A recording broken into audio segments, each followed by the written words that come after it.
Hi, welcome back to Tao of Twang. I'm Dave.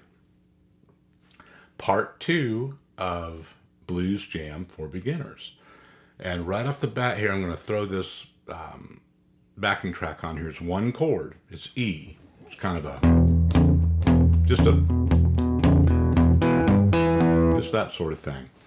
And do a little demo and then kind of unpack that with you and share a couple of concepts and things that you can do that I think will really enhance your blues playing, your trusting your own language of improvisation. So just 30 seconds or so of this.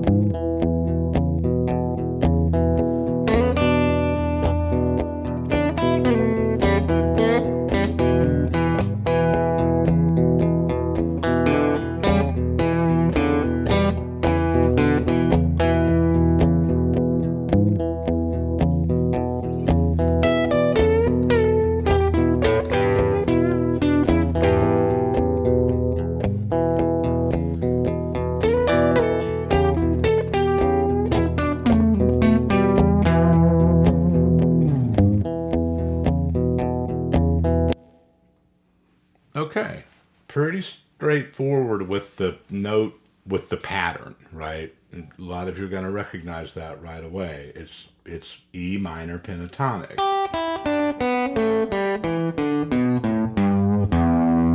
Okay, you can put that blues note in there if you want.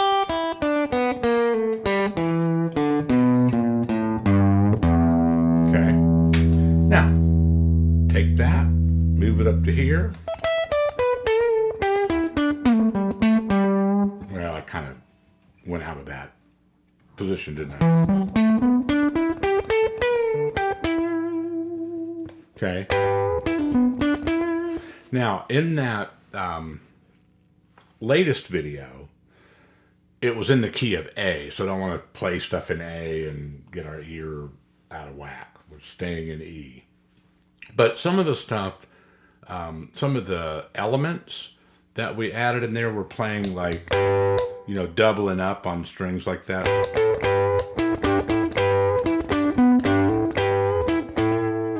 Okay, so if you haven't seen that one, it would help to go back and look at it. You don't have to see that one for this one to make sense, but I don't want to just be totally redundant with stuff that we really covered in that one either. So these aren't specific licks. It's not lick number 1, lick number 2. It's not like that. And if you've been on this channel for a while, you're used to that. It's more about here's a sequence of notes that I can guarantee you will work in this situation with this chord. And then here's some ideas that are designed to support you making your own discoveries about what feels good and what sounds good using those notes. Okay, but what are lessons for? Right? You want to get some shared experience and somebody that's been doing this for a while or something, right? Like, here's some stuff, get you going, right? So that's all we're doing today. We're really gonna zone out on this one chord thing and just really, and by zone out, I mean this. You take a couple of parts of these positions or riffs. Let's take this for example. And this is a very useful in any key, but especially in this open E. You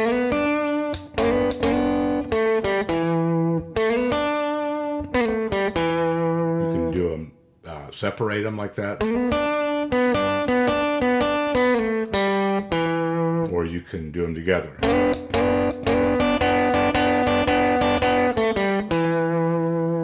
Now, here's what I mean by the vegging. You pick something like that, you get this loop going, and you just work out on that.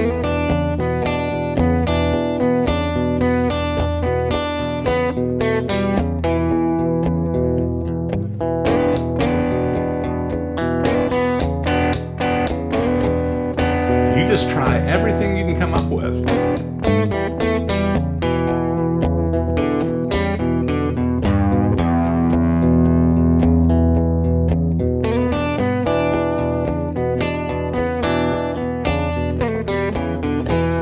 Now, here's where it gets fun. When you come across something that feels good, carve it out. Take some of the other stuff away. Don't play as much stuff, but make like a statement out of that idea.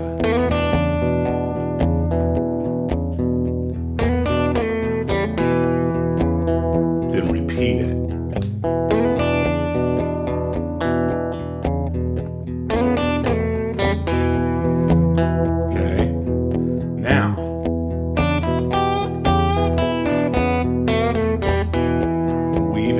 Other statements that are different, but they fit into the conversation.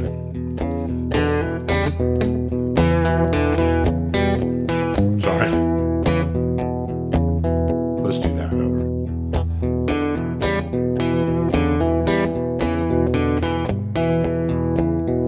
Okay. Now back to it.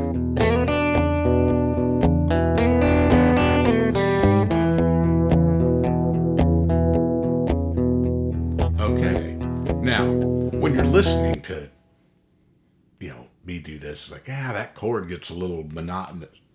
Trust me, when you're doing this, that one chord is as good as, 7 chords, right?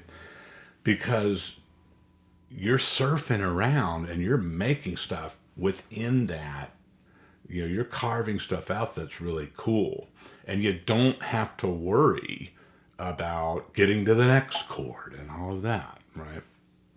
So let me move it up here and do some of the same stuff. There's not a whole lot of stuff to explain about this beyond what I just said. That's what this lesson's about.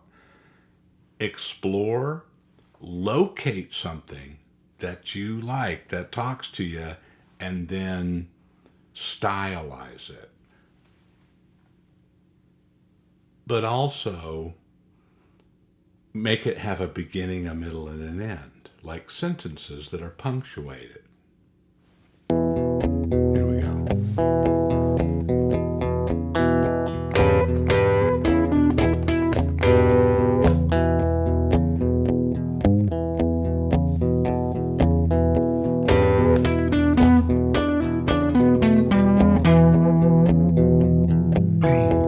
Hold on to stuff.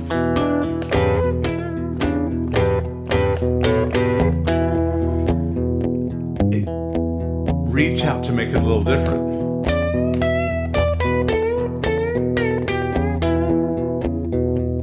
Make sense?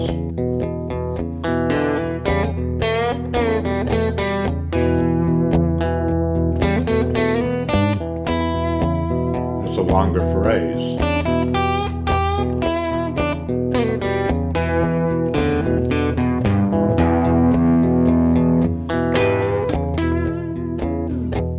Short phrase.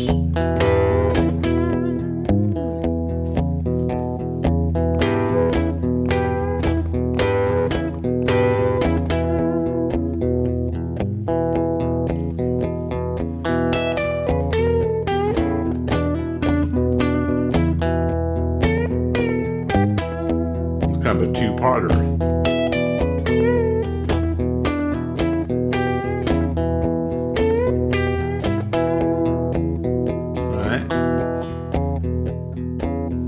So, this is the type of lesson that really tests the YouTube reality, right? If you and I were playing together right now, there'd be a lot more natural connection between the back and forth of all of this, right? And that's what we'd be doing. I'd be trading it off with you. But you can create that and simulate that very well in your own practice routine if you really start looking at it that way.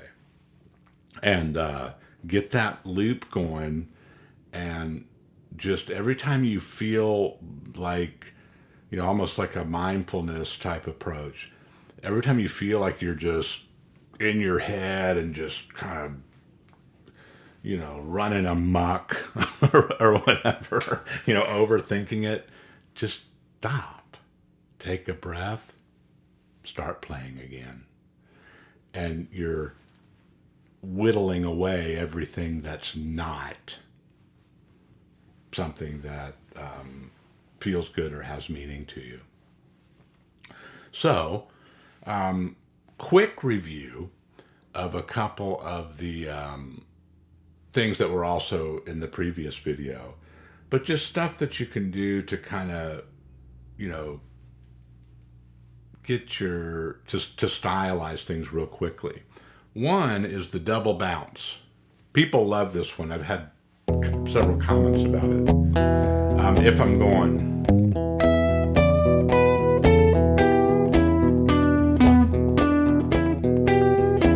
or any sequence, to go.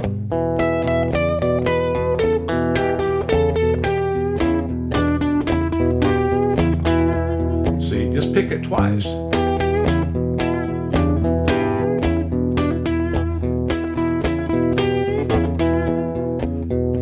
Pick it 4 times.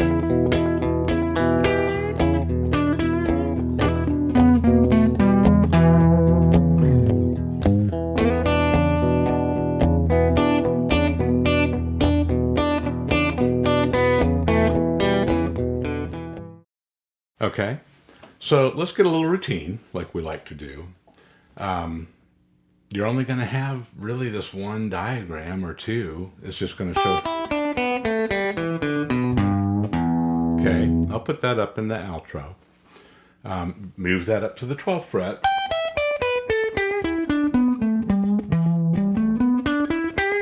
Right. All points in between, if you've already worked a lot of that out and you've got other,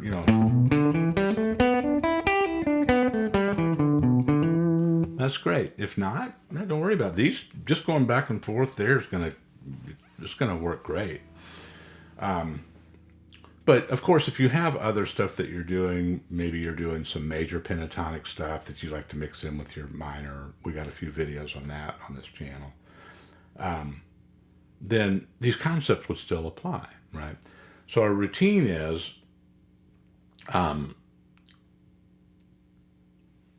look for areas within the larger pattern that we can repeat and make statements out of, and then converse with them by using punctuation and space, right?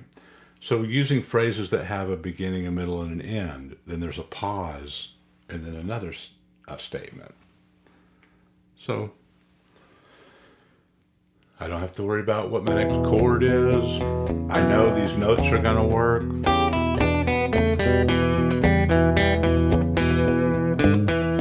So now I'm just going to explore.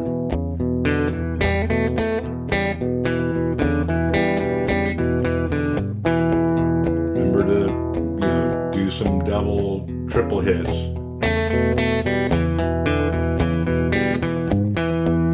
Oh, that sounds pretty good. So let me see if I can have a little conversation.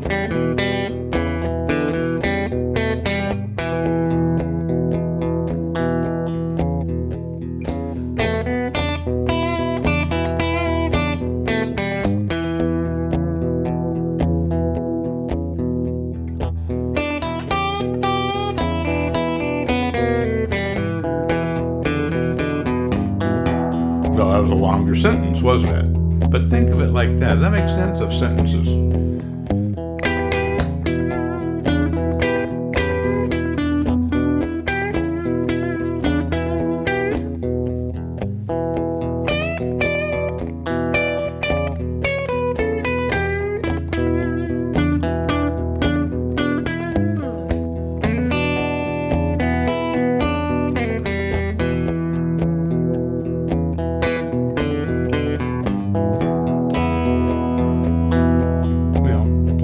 chords. That's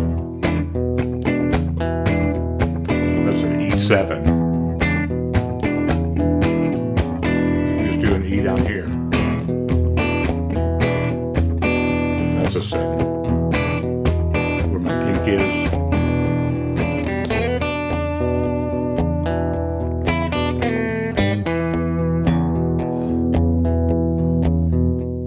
Makes sense? Sometimes when you do a round of your progression by playing the chords, kind of gives you a reset. You know, you're like, nah, I'm just kind of rambling on with this and that. Pause, just stop, let the music play, but kind of stop playing for a second, right? Or just get on that chord and hang out for a minute. Then when you come back, you have a fresh approach, right? Just like you do when you're trying to express yourself verbally.